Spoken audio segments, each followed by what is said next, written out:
So, with the Kanye situation, or let me put some respect on the man's name, with the Ye situation, um, I think it's just very fascinating to watch. I mean, honestly, I'm gonna tell you the truth.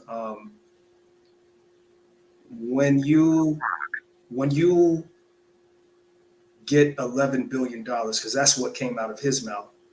When you get $11 billion on this earth, and you're in the same conversations as Elon Musk, Jeff Bezos, those tycoons, those guys, it ain't nothing you can't do.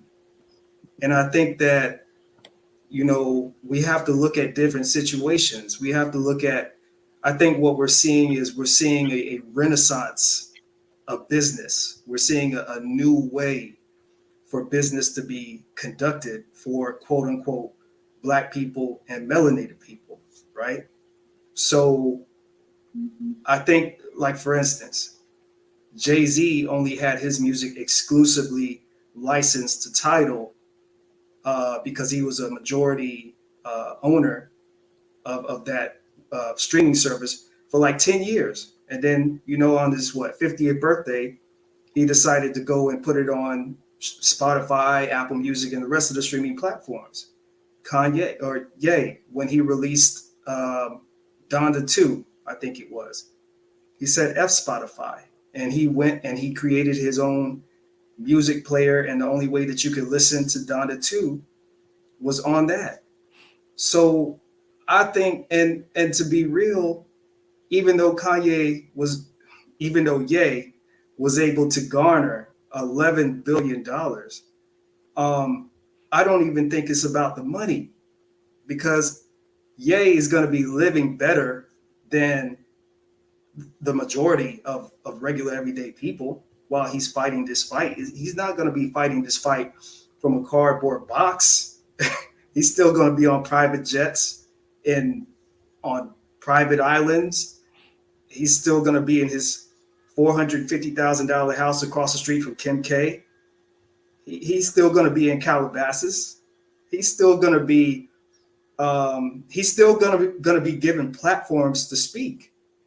I think this whole thing is just a learning experience. And I do think that some of his, most of his actions that he's taking right now is on purpose, because the only way for him to get out of some of these business deals was for them to sever ties with him so that he can go and start building his own manufacturing.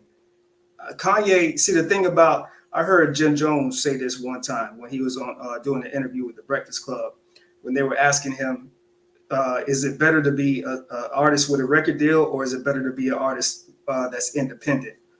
And he said this. He said, if you can, sign that record deal. He was like, it's probably going to be a janky deal because you're going to sign 360 and all of this kind of stuff. You're going to get your advance and you really ain't going to make no money like that.